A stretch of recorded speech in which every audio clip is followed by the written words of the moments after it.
جب نبی پاک صلی اللہ علیہ وآلہ وسلم خود ان پانچوں کو سلیکٹ کر رہے ہیں تو پھر آپ کو کیا تکلیف ہے؟ نبی کی سلیکشن پر اعتراض ہے؟ خدا کی قسم اٹھا کے کہہ رہا ہوں، یہ کتاب الہیہ میرے ہاتھ میں ہے، اگر کسی کے دل میں کوئی شک ہو، شبہ ہو، سچے اور سچے محبین اہل بیت اور محمد کے سچے مطیع و فرما بردار محمد کے اصحاب اس گناہ گار کی ان کے قدموں کی مٹی سے گناہ گار کی آنکھوں کا سرما ہے۔ لیکن ہر وہ بندہ جو اہل بیت علیہ السلام کی اذیت کا سبب بنا ہے، اس گناہ گار فقیر کے سینے میں اس کی محبت، کہتے ہیں بھائی ان پانچ کا ذکر ہی کرتے ہو، دوسروں کا کیوں نہیں کرتے؟ بھائی او بدبختو، ہر میدان میں تمہیں یہ پانچ نظر آئیں گے، وہاں پر کیوں نہیں کہتے کہ باقی کہاں گئے تھے، یہ پانچ کیوں تھے؟ السلام علیکم ورحمۃ اللہ وبرکاتہ۔ اللہم صلی علی محمد و آل محمد۔ محترم ناظرین، میں ہوں آپ کا بھائی قاری مزمل اعجاز الحسینی۔ آج الحمدللہ اللہ کے نہایت فضل و کرم کے ساتھ ہم قرآن مقدس کا تیسرا پارہ، اس کا مختصر خلاصہ اور فضائل اہل بیت علیہ السلام جو اس بارے میں اللہ پاک نے نازل فرمائے ہیں، وہ آپ کی پیش خدمت کریں گے۔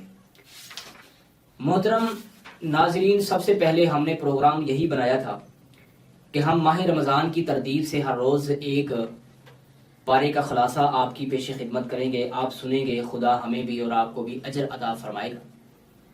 لیکن خدا کا کرنا کچھ ایسا ہوا کہ جیسے ہی رمضان المبارک شروع ہوا، ایک دو رمضان کو طبیعت جو ہے نا انتہائی خراب ہو گئی، جس کی وجہ سے یہ سلسلہ خلاصہ قرآن کا نہیں چل سکا۔ میرے اور آپ کے لیے آپ دعائیں کریں، اللہ تمام بیماروں کو شفا کاملہ عطا فرمائے۔ لیکن میں نے اگرچہ ترتیب جو ہے وہ نہیں رہی، لیکن پھر بھی ہمت نہیں اللہ کے فضل و کرم سے ہار رہا، جتنے پارے کور ہوں گے ضرور کریں گے۔ آپ سب کا بہت ہی شکر گزار ہوں جو آپ اہل بیت علیہ السلام کی محبت میں مجھ جیسے بندہ ناچیز کو محبت دیتے ہیں۔ آج تیسرے پارے کی ہم ابتدا کریں گے۔ اللہ وحدہ لا شریک نے، بلکہ یہ تو نہیں کہا جا سکتا کیونکہ پاروں کی تقسیم جو ہے یہ تو بہت بعد کی ہے، لیکن ہم یہ کہہ سکتے ہیں کہ اس پارے میں دو چیزیں، ایک تو سورۃ البقرہ کی جو بقیہ آیات رہتی ہیں، بقیہ حصہ جو ہے وہ اس پارے میں ہے، اور پھر اسی پارے میں سورہ آل عمران کی ابتدا بھی ہے، ابتدائیہ بھی ہے۔ پارے کی ابتدا انبیاء اور رسل کے ایک دوسرے پر فوقیت سے ہو رہی ہے۔ اللہ وحدہ لا شریک فرماتے ہیں، اعوذ باللہ السمیع العلیم من الشیطان الرجیم، بسم اللہ الرحمن الرحیم، تلک الرسل فضلنا بعضهم علی بعض، رسولوں کو ہم نے ایک دوسرے پر فضیلت عطا فرمائی ہے۔ منہم من کلم اللہ ورفع بعضهم درجات، کچھ ان میں سے ایسے ہیں کہ جن کو اللہ نے جن کے ساتھ کلام فرمائی ہے، جن کی مثال حضرت موسیٰ علیہ السلام ہے، اور بعض کے درجات کو اللہ نے بہت بلند کیا ہے۔ وَآتَيْنَا عِيسَى ابْنَ مَرْيَمَ الْبَيِّنَاتِ وَأَيَّدْنَاهُ بِرُوحِ الْقُدُسِ، ہم نے جناب عیسیٰ علیہ السلام کو واضح بینات، دلائل، معجزات عطا فرمائے اور روح القدس جبریل امین علیہ السلام کے ساتھ مدد فرمائی۔ یہ آیا بڑی تفصیل کے ساتھ ہے، اور آگے کچھ اور چیزیں ہیں، کچھ دیگر مضامین ہیں۔ اللہ وحدہ لا شریک نے گزشتہ امتوں کا بھی اس میں ذکر کیا ہے، ہم تفصیل، کیونکہ آپ کو پتہ ہے تفصیل بیان نہیں کر رہے۔ ایک چیز یہاں پہ ہم بیان کریں گے کہ نبیوں کو خدا نے فضیلت عطا فرمائی ہے۔ یہ تفضیلی ہونا، کسی کو افضل کرنا، کسی کو مفضول کرنا، یہ قرآن کا اسلوب ہے۔ کچھ لوگ اس وقت اللہ کی زمین پر موجود ہیں کہ جب ان کے سامنے اہل بیت علیہ السلام کی افضلیت کا ذکر کیا جائے تو وہ کہتے ہیں بھئی کیوں تم افضلیت دیتے ہو، کیوں یہ کہتے ہو سب برابر ہیں، انہیں تفضیلی کہا جاتا ہے، یا پھر اور بھی بڑے القابات دیے جاتے ہیں۔ لیکن جب کسی صحابی کی بات ہو، جو اہل بیت علیہ السلام کے مقابلے میں جو عام لوگ ہیں ان کی بات ہو، تو پھر افضلیت دیتے ہوئے تھکتے نہیں، فلاں افضل ہے، فلاں دوسرے، فلاں تیسرے، فلاں چوتھے نمبر پر، پھر یہ کرتے ہوئے تھکتے نہیں، یعنی یہ دوہرا معیار جو ہے یہ موجود ہے۔ لیکن آپ سن لیں، جو آپ کے لیے سمجھنے والی بات وہ یہ ہے کہ افضلیت، کسی کو افضل کرنا، کسی کو مفضول کرنا، یہ معیار، یہ اسلوب نبی پاک صلی اللہ علیہ وآلہ وسلم کے سینہ اطہر پر اترنے والے قرآن کا اسلوب ہے، یہ اللہ کی سنت اور طریقہ ہے۔ اور اس کے بعد اگلی آیت، جو دوسری بڑی آیت ہے اس بڑی سورت البقرہ کی، وہ ہے آیت الکرسی۔ بڑی فضیلت ہے، اس پر باقاعدہ طور پر محدثین نے علیحدہ علیحدہ کتابیں اور ابواب درج کیے ہیں آیت الکرسی کی فضیلت میں۔ اس میں اللہ کے صفاتی اور جو ہے نام بھی ہیں، اللہ کی توحید ہے، بہت کچھ ہے جنہیں تفصیل سے بیان اس میں نہیں کیا جا سکتا۔ اس آیت الکرسی میں اس طریقے سے خدا کی طاقت و جرت کا، خدائے بزرگ و برتر کا تصور پیش کیا گیا ہے کہ جسے کوئی بھی اپنی زبان، اپنے تصور، اپنے فہم اور اپنے ادراک سے بیان نہیں کر سکتا۔ تصورات سے، ادراک سے ماورا ذات جو ہے وہ خدا کی ذات ہے۔ اللہ اکبر۔ وَهُوَ الْعَلِيُّ الْعَظِيمُ۔ علی خدا کے ناموں میں سے ایک نام ہے علی، اللہ بلند ہے۔ میں حیران ہوں ان لوگوں پر جو علی کو ان لوگوں کے ساتھ تقابل علی کا کرتے ہیں جس کا نام ہی علی ہے، جس کے نام کا مطلب بھی بلند ہے۔ ذات کی بات نہیں ہو رہی بھائی، ذات کی بات نہیں کر رہے، جس کے نام کی بات کر رہے ہیں، اسم گرامی کی بات کر رہے ہیں، جس کا اسم گرامی کا مطلب ہی بلند ہے۔ لوگ اسے پتہ نہیں کس سے اوپر، کس سے نیچے، پھر کس سے نیچے، پتہ نہیں کس سے نیچے۔ بھائی یہ اہل سنت کا، قرآن کا، صحابہ کرام کا، کسی کا یہ منہج نہیں ہے۔ اور نبی پاک صلی اللہ علیہ وآلہ وسلم نے اپنی پوری نبوت کی زندگی میں ایک دفعہ بھی مولا علی علیہ السلام کو ایک پلڑے میں اور دوسرے پلڑے میں کسی صحابی کو رکھ کے تولا اور ماپا نہیں ہے۔ اللہ پاک اگلی جو آیت ہے وہ میں آپ کے سامنے بیان کرتا ہوں۔ نبی پاک صلی اللہ علیہ وآلہ وسلم کے سینہ اطہر پر خدا نے قرآن مقدس کا نزول فرمایا۔ اللہ پاک فرماتے ہیں لا اکراہ فی الدین، دین میں کوئی سختی نہیں ہے، یعنی آپ گن پوائنٹ پہ کسی کو کلمہ نہیں پڑھائیں گے، اور اس کے بعد جب کوئی دین اسلام میں شامل ہو جائے گا پھر اس پر جو ہے جو شرعی چیزیں ہیں اس کا وہ مکلف بنے گا۔ اس کا مطلب یہ نہیں ہے کہ وہ کوئی نماز کا نہ کہے بھی دین میں سختی نہیں ہے، آپ سمجھ رہے ہو۔ قد تبین الرشد من الغی، تحقیق نبی نے، اہل بیت علیہ السلام نے، خدا نے، انبیاء نے اپنی محنتوں کے ساتھ ہدایت اور رشد کو، غی کو علیحدہ علیحدہ کر دیا، دودھ کا دودھ اور پانی کا پانی کر دیا۔ فمن یکفر بالطاغوت، جو سب سے پہلے طاغوت کا، ظلم کا، ظالم کا انکار کرے گا، وَيُؤْمِن بِاللَّهِ، پھر وہ اللہ پر ایمان رکھے گا، فَقَدِ اسْتَمْسَكَ بِالْعُرْوَةِ الْوُثْقَىٰ، اس نے مضبوط ایک کڑے کو تھام لیا ہے۔ یہ عروۃ الوثقیٰ کیا ہے؟ مختلف انداز میں، مختلف طریقہ کار سے، مختلف جگہوں پر نبی رحمت دو جہاں صلی اللہ علیہ وآلہ وسلم نے عروۃ الوثقیٰ کا ذکر کیا ہے۔ کہیں خدا نے کہا کہ اے لوگو وَاعْتَصِمُوا بِحَبْلِ اللَّهِ جَمِيعًا وَلَا تَفَرَّقُوا، اللہ کی رسی سے جڑ جاؤ اور تفرقے میں اپنا پڑو۔ اللہ کی رسی کیا ہے؟ قرآن ہے۔ اور کبھی نبی پاک صلی اللہ علیہ وآلہ وسلم نے فرمایا انی تارکن فیکم الثقلین، میں تم میں دو بھاری چیزیں چھوڑ کے جا رہا ہوں، کتاب اللہ و اطرتی اہل بیتی، اللہ کی کتاب ہے، میری اطرت ہے، میرے اہل بیت ہیں۔ کتاب اللہ کو کہا حبل ممدودہ من السماء الی الارض، یہ لٹکی ہوئی رسی ہے خدا کی آسمان سے زمین تک۔ اور کہیں نبی پاک صلی اللہ علیہ وآلہ وسلم نے فرمایا میرے اہل بیت کی مثال اس طرح ہے جیسے کشتی نوح کی مثال ہے۔ ان ساری چیزوں کو اگر آپ جوڑیں گے تو آپ کو ایک رسی، ایک راستہ، ایک ٹریک نظر آئے گا۔ اسی راستے کو کہیں رب نے حبل اللہ کہا ہے، اسی کو اللہ کے پاک پیغمبر محمد مصطفیٰ صلی اللہ علیہ وآلہ وسلم نے ثقلین کہا ہے، اور اسی کو عروہ وثقیٰ کہا گیا ہے۔ ایک مضبوط سہارا، ایک مضبوط کڑا کہ جس کے ساتھ آپ جڑ جاؤ گے اور اللہ کے فضل و کرم سے خدا کی رحمت کے حقدار بن جاؤ گے۔ لن فضام لہا، لن فصام لہا، جو کبھی نہ ٹوٹے گا۔ واللہ سمیع علیم، اللہ سننے والا ہے، اللہ علم رکھنے والا ہے۔ عروہ وثقیٰ، اس پر تفصیلی ویڈیو بنائی جا سکتی ہے، لیکن ہم اس میں صرف یہی بات کریں گے۔ اگلی آیت جو کہ بڑی اہم ہے، اس سے اگلی آیت جو ہے آیت نمبر 257، اللہ پاک نے فرمایا کہ اللہ اپنے ولیوں کو، اپنے دوستوں کو گمراہی میں نہیں رکھتا۔ اللہ ولی الذین آمنوا یخرجہم من الظلمات الی النور، جو اللہ کے ولی ہیں اللہ انہیں ظلمات سے نور کی طرف لے کے جاتا ہے۔ یہاں بہت ساری تفصیل بیان کی جا سکتی ہے، لیکن جس چیز کو میں یہاں ہائی لائٹ کرنا چاہ رہا ہوں وہ آپ سمجھیں۔ لفظ ظلمات جمع ہے اور نور واحد ہے، یعنی اندھیرے اور گمراہیاں بے تحاشا ہوں گی، جمع کی تعداد میں ہوں گی، اور ہدایت اور نور اور حق ایک ہے۔ اور مزے کی بات پتہ کیا ہے؟ وہ ایک حق پہلے رسول کے ساتھ تھا، اور اسی ایک حق کے بارے میں نبی پاک صلی اللہ علیہ وآلہ وسلم نے فرمایا الحق مع علی، اور یوں کہہ دیجئے یہی نور، ٹھیک ہے، یہی حق والا نور جو ہے علی کے ساتھ ہے، جہاں جہاں علی ہے وہاں وہاں حق ہے، یہ میرے پاک پیغمبر محمد مصطفیٰ صلی اللہ علیہ وآلہ وسلم کا فرمان ہے۔ اس سے آگے حضرت جناب ابراہیم علیہ السلام کا وہ مکالمہ، وہ مباحثہ، وہ مناظرہ جو جناب نے نمرود کے ساتھ کیا، نمرود کے دربار میں اللہ کی توحید کا ذکر کیا، وہ آیہ نمبر 200 جو ہے 58 ہے، اس میں لمبی آیت ذکر ہے۔ اور اس کے بعد آگے حضرت جناب عزیر پیغمبر علیہ السلام، ان کا ذکر اور خدا کی بے تحاشا قدرتوں کا ذکر ہے۔ پھر جناب آیہ نمبر 259 سے لے کر جناب آیہ نمبر 260 تک ایک آیت ہے جس میں حضرت جناب ابراہیم علیہ السلام نے خدا کی ایک قدرت کا مشاہدہ اپنی آنکھوں سے کیا کہ کس طرح خدا مردوں کو زندہ کرتا ہے، اور اپنے قلب کو لیطمئن قلبی، مزید اطمینان کے لیے، اور بہت زیادہ حکمتیں اس میں موجود ہیں۔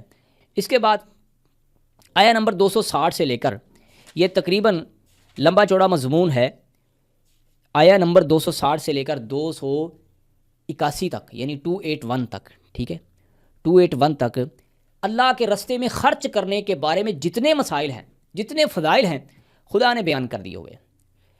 کون کب کیا خرچ کرے، کس کو کس نیت پر، کس بنیاد پر نیکی ملنے والی ہے، وہ فرضی خرچہ ہو، وہ نفلی خرچہ ہو، وہ صدقات ہوں، وہ خیرات ہو، وہ للہیت کے ساتھ خرچہ کیا جا رہا ہو، وہ ریاکاری کے مسائل ہوں، اور کچھ سود کے مسائل بھی اس میں خدا نے ذکر کیے ہیں۔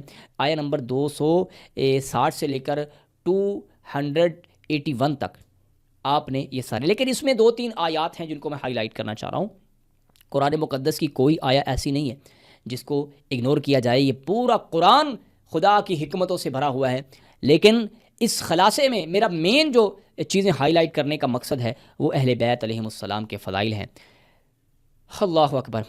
آیہ نمبر 265 میں ایک عجیب چیز بیان کی گئی ہے، وَمَثَلُ الَّذِينَ يُنْفِقُونَ أَمْوَالَهُمُ ابْتِغَاءَ مَرْضَاتِ اللَّهِ وَتَثْبِيتًا مِّنْ أَنفُسِهِمْ كَمَثَلِ جَنَّةٍ بِرَبْوَةٍ أَصَابَهَا وَابِلٌ فَآتَتْ أُكُلَهَا ضِعْفَيْنِ فَإِن لَّمْ يُصِبْهَا وَابِلٌ فَطَلٌّ وَاللَّهُ بِمَا تَعْمَلُونَ بَصِيرٌ۔ ایک مثال بیان کی گئی ہے کہ ان لوگوں کی مثال ایسے ہے جو اللہ کے رستے میں خرچ کرتے ہیں۔ کیسی مثال ہے؟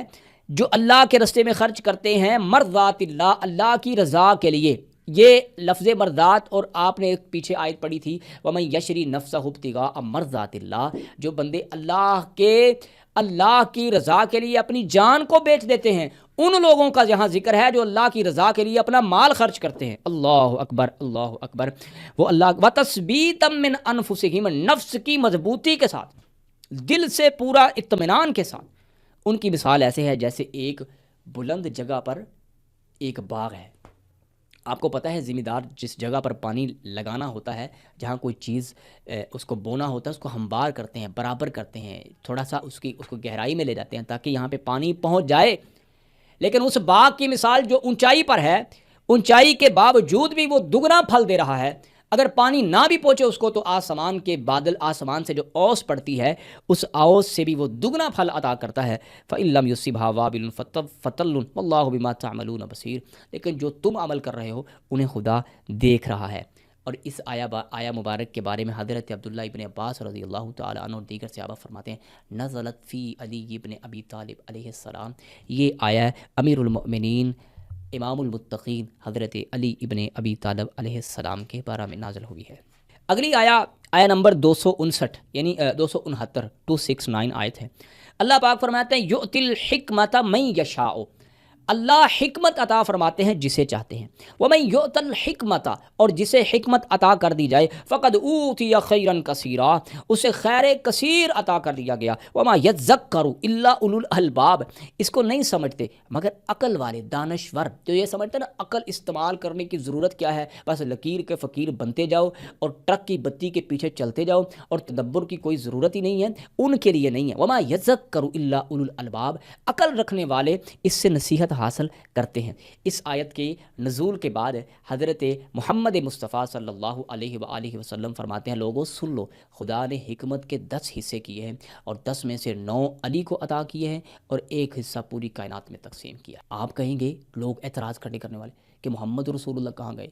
او محمد رسول اللہ تو عقل کل ہیں، نبوت کے بعد کی بات ہو رہی ہے، رسالت کے خاتم المرسلین کے بعد کی بات ہو رہی ہے کہ پھر پوری کائنات کے لیے جو حکمت ہے اس کے 10 حصے ہیں اور 10 میں سے اللہ نے 9 علی ابن ابی طالب علیہ السلام کو عطا فرمائے ہیں اور 1 حصہ پوری کائنات میں تقسیم کیا ہے۔ اور نہیں سمجھ آتی تو خلفاء رضی اللہ تعالی عنہم کا جو خلفاء کا دور ہے پڑھ لو، بار بار کئی بار 100 بار حضرت مولا علی علیہ السلام آ کے مسائل کو سیٹ کرتے ہیں، سیدھا کرتے ہیں۔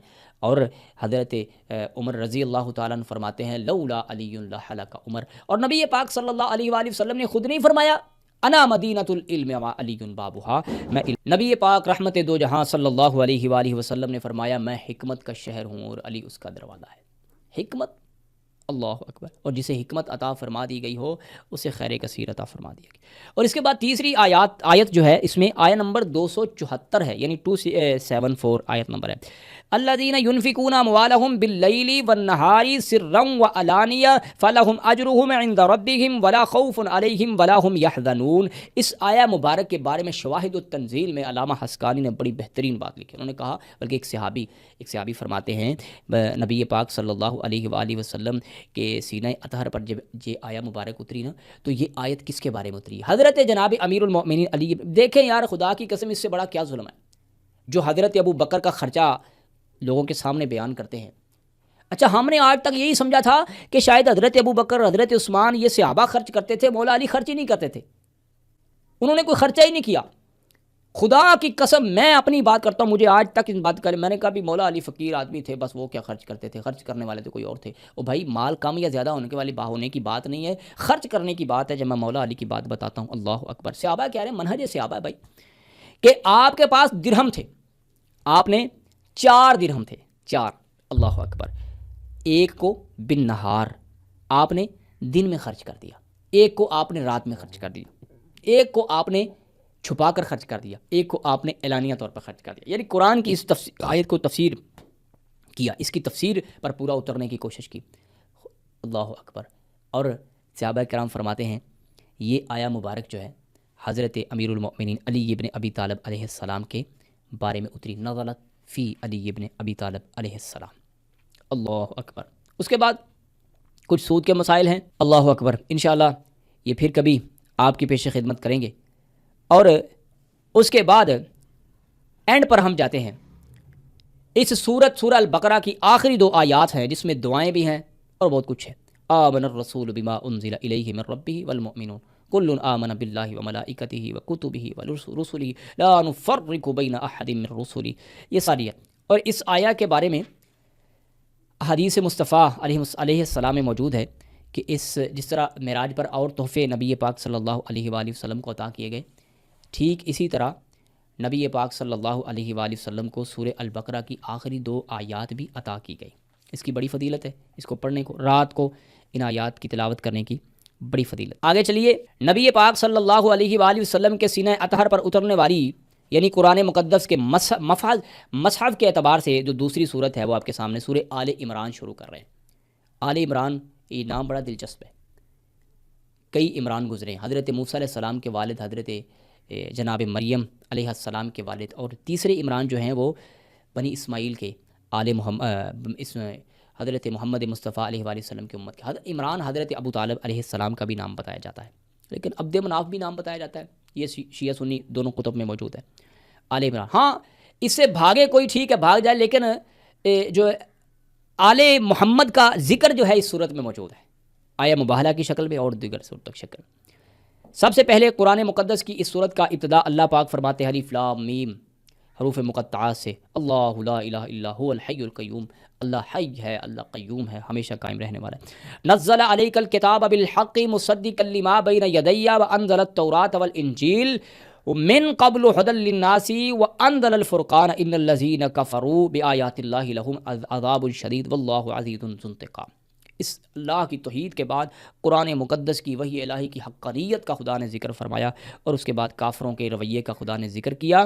اللہ پاک فرماتے ہیں اس قرآن مقدس میں اترنے والی آیات کی قسموں کو بیان کرتے ہوئے فرماتے ہیں هو الذی انزل علیک الکتاب منہ آیات محکمات ہن ام الکتاب واخر متشابہات۔ اس قرآن مقدس میں کچھ محکم آیات ہیں واضح، اور کچھ متشابہات ہیں۔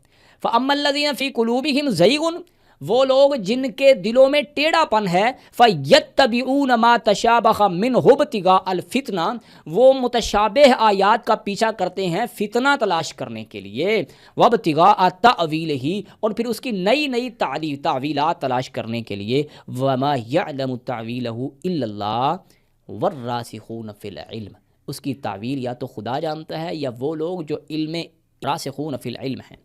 اللہ اکبر۔ یہاں پر ایک بات میں ضرور کروں گا، میں نہیں رہ سکتا بھائی، جو واضح ترین صحیح ترین اہل بیت علیہم السلام کے فضائل ہیں، اور وہی اہل بیت کے افضلیت کو ظاہر کرتے ہیں، وہی سرداری کو ظاہر کرتے ہیں، وہی علم نبی کے وارث ہونے پر استدلال کرتے ہیں، ان کو چھوڑ کر کے الٹی سیدھی باتیں جو ہیں، جو کچھ موضوع من گڑت ضعیف ترین روایات، ان کے پیچھے چل کر کے اہل بیت علیہم السلام کی اصل جو محکم ان کے فضائل ہیں، ان کو چھوڑ کر متشابہات کے پیچھے چلنے والے لوگوں کے دلوں میں خدشے پیدا کرنے والے، جن کے دل میں کج روی ہے، ٹیڑھا پن ہے، بغض اہل بیت ہے، فَيَتَّبِعُونَ مَا تَشَابَهَ مِنْهُ ابْتِغَاءَ الْفِتْنَةِ، انہیں یہ نظر نہیں آتا کہ سیدہ شباب اہل الجنہ، اور کوئی اور بھی جنت کا سردار ہے تو لاؤ نا۔ اللہ اکبر۔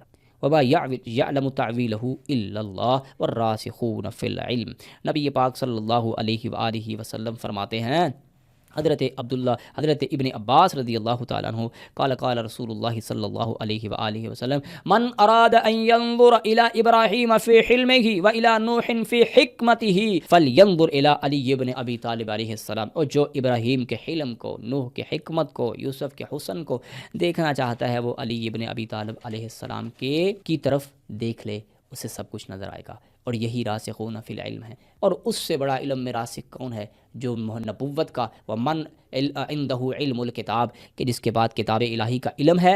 اور پھر نبی پاک صلی اللہ علیہ وآلہ وسلم نے فرمایا جو میرے بعد نبوت کا علم چاہتا ہے، وہ علی کے دروازے سے ہوتا ہوا آئے، اور اسے نبوت کا علم خدا عطا فرما دے گا۔ اس سے آگے چلیے، اور اس پارے کا خلاصہ اپنے اختتام کی طرف جا رہا ہے۔ نبی پاک صلی اللہ علیہ وآلہ وسلم کے سینہ اطہر پر ایک بہترین، ہر آیت قرآن کی ہر آیت ہی بہت ہی بہترین آیت ہے بھائی، لیکن سنیے، ان اللہ اصطفیٰ آدم، آیت نمبر 33 سورہ آل عمران، ان اللہ اصطفیٰ آدم ونوحا وآل ابراہیم وآل عمران علی العالمین۔ نبی پاک صلی اللہ علیہ وآلہ وسلم نے فرمایا آل عمران آل محمد ہے، آل عمران آل محمد ہے۔ اللہ اکبر۔ تفصیل اس کی بیان کی جا سکتی ہے۔ حضرت عبداللہ ابن مسعود رضی اللہ تعالی عنہ ان کے اپنا جو ان کے ہاتھ کا لکھا ہوا صحیفہ تھا نا، اس میں یہ بات موجود تھی، وہ کہتے ہیں کہ یہ بات موجود تھی کہ آل عمران کے بعد آل محمد کا ذکر موجود تھا، لیکن پھر بھی عمران بھی ابو طالب کو نہ مانے، آل عمران محمد رسول اللہ کی آل کو نہ مانے، جب آل ابراہیم کی بات آ گئی تو پھر تو آ گئے نا آل ابراہیم میں آل محمد صلی اللہ علیہ وآلہ وسلم۔ اس کے بعد آیت نمبر 34 سے آیت نمبر 41 تک حضرت بی بی مریم سلام اللہ علیہا کا ذکر موجود ہے۔ 4 عورتیں، خواتین خدا کی پسندیدہ اور چنی ہوئی خواتین ہیں، ان میں سے ایک کا ذکر یہاں پر آئے گا، اور خدا نے نقشہ بیان کیا۔ یہ میں کل سیرت نہیں کہہ رہا، میں سیدہ زہرا کی کل سیرت نہیں کہہ رہا، نقشہ بیان کیا ہے کہ جو لوگ یہ تکلیف جن کے اندر اٹھتی ہے نا کہ بھائی آل محمد کہاں سے ہوئی، محمد کی تو کوئی اولاد نہیں تھی اور بیٹا نہیں تھا، خدا نے ان کے لیے قرآن میں ایک نقشہ بیان کیا ہے کہ اگر آل عمران چل سکتی ہے جناب بی بی سیدہ مریم سلام اللہ علیہا سے، تو پھر آل محمد سیدہ پاک زہرا سے کیوں نہیں چل سکتی؟ تو یہاں طہارت ہے حضرت بی بی مریم کی، اور ان ساری چیزوں میں ٹاپ آف دی لسٹ میرے پاک پیغمبر کی پاک بیٹی سیدہ زہرا سلام اللہ علیہا ہے۔ اللہ پاک فرماتے ہیں یا مریم، بلکہ ان اللہ اصطفاکی وطہرکی واصطفاکی علی نساء العالمین، اے مریم میں نے تمہیں پوری کائنات کی عورتوں پر چن لیا ہے، نبی پاک صلی اللہ علیہ وآلہ وسلم نے پھر اس کی تفسیر کرتے ہوئے فرمایا کہ ہاں کائنات کی عورتوں پر 4 عورتیں چنی ہوئی ہیں. اب مجھے بتائیے گا، پہلی زوجہ محترمہ محمد مصطفیٰ صلی اللہ علیہ وآلہ وسلم کی سیدہ خدیجۃ الکبریٰ سلام اللہ علیہا، حضرت سیدہ زہرا فاطمہ الزہرا سلام اللہ علیہا، حضرت بی بی آسیہ اور حضرت حوا علیہ السلام. ان کو اللہ پاک نے پوری کائنات پر چن لیا.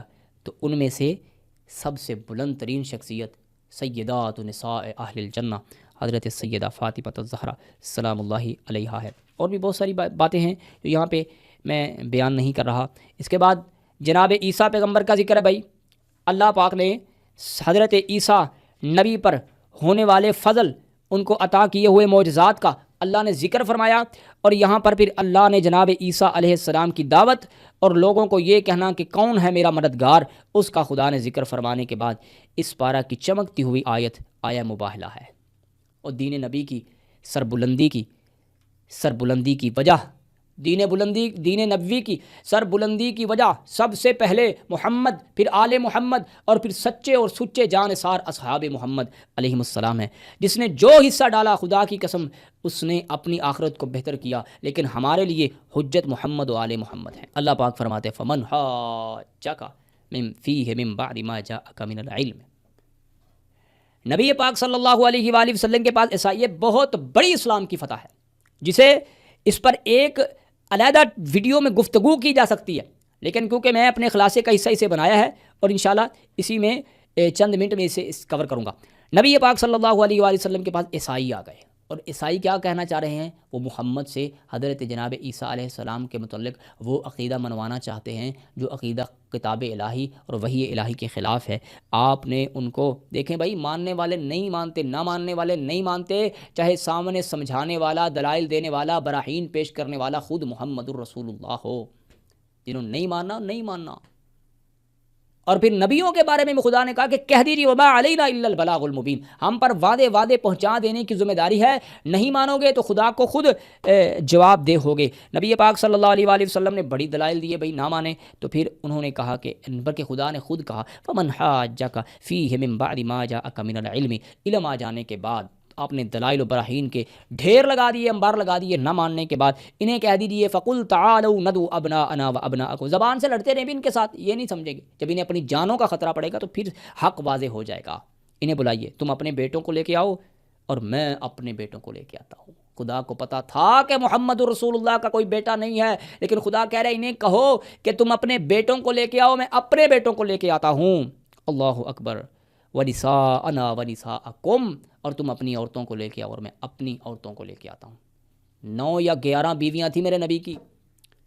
آیت مباہلہ میں نبی پاک صلی اللہ علیہ وآلہ وسلم کی تفسیر کرتے ہوئے کسی ایک بیوی کو سلیکٹ نہیں کیا. تمام امہات المؤمنین محترم ہیں، مومنوں کی مائیں ہیں، اس میں کوئی شک نہیں ہے ایک ذرہ بھی. لیکن مقام اپنا اپنا. سیدہ کو خدا نے استفاء کیا ہے، چنا ہے. عورتوں میں سے سیدہ فاطمہ الزہرا سلام اللہ علیہا وانفسنا وانفسکم، اور اس آیت میں سب سے محبوب ترین ٹکڑا وانفسنا وانفسکم، نفس رسول کون ہے؟ حضرت علی ابن ابی طالب علیہ السلام. اور یار یہ اپنی بات نہیں ہے، اہل سنت علماء نے نفس رسول حضرت علی ابن ابی طالب علیہ السلام کو لکھا ہے. جب یہ آیت اتری ثم نبتہل، پھر ان کے لیے بد دعا کیجیے، فلنجعل لعنۃ اللہ علی الکاذبین، اور جھوٹوں پر خدا کی لعنت کیجیے. آپ نے کہا ٹھیک ہے، ابھی کل آ جانا، مباہلہ ہوگا، خدا کی طرف سے یہ پیغام اترا ہے. اور نبی پاک صلی اللہ علیہ وآلہ وسلم دعا علی و فاطمہ والحسن والحسین، کہتے ہیں ابھی ان 5 کا ذکر ہی کرتے ہو، دوسروں کا کیوں نہیں کرتے بھائی؟ او بدبختو، ہر میدان میں تمہیں یہ 5 نظر آئیں گے، وہاں پر کیوں نہیں کہتے کہ باقی کہاں گئے تھے، یہ 5 کیوں تھے؟ سب محترم ہیں، کوئی یہ نہ کہے کہ ہم کسی کو گستاخی کر رہے ہیں. ہمارے تخیل اور ادراک میں بھی یہ بات موجود نہیں ہے ہم کسی کی گستاخی. لیکن سن لیں، جب سب سے بڑھ کر محنت یہ 5 کر رہے ہیں، جب سب سے بڑھ کر قربانیاں یہ 5 دے رہے ہیں، اور جب نبی پاک صلی اللہ علیہ وآلہ وسلم خود ان 5 کو سلیکٹ کر رہے ہیں، تو پھر آپ کو کیا تکلیف ہے؟ نبی کی سلیکشن پر اعتراض ہے؟ پھر وہاں پہ میں آپ سے پوچھتا ہوں نا، جب عمر بن عبد ود آواز دے رہا تھا تو وہاں پہ 3000 اصحاب یہ جتنے موجود تھے رضوان اللہ علیہم اجمعین، جو سچے پکے مومنین تھے، منافقین کو ہٹا کر کے کوئی نہیں اٹھا وہاں پہ. پھر مولا علی کیوں کہ آپ کہیں گے بھی ایک ہی کا کیوں ذکر ہے؟ بھائی ایک ہی تو ہے نا، ایک ہی ہے نا جو اس وقت اٹھا جب کوئی نہیں اٹھ رہا تھا. ایک ہی تو ہے نا جس نے جو مین آف دی میچ بنا، غزوہ بدر میں، احد میں، ایک ہی تو ہے نا. میں نے نہیں کیا بھائی، کسی اہل سنت نے نہیں کیا، کسی رافضی شیعہ نے نہیں کیا، یہ خدا نے کیا ہے. اور پھر خدا سے لڑو. اللہ پاک نے، اللہ کے پاک پیغمبر محمد مصطفیٰ صلی اللہ علیہ وآلہ وسلم نے چنا.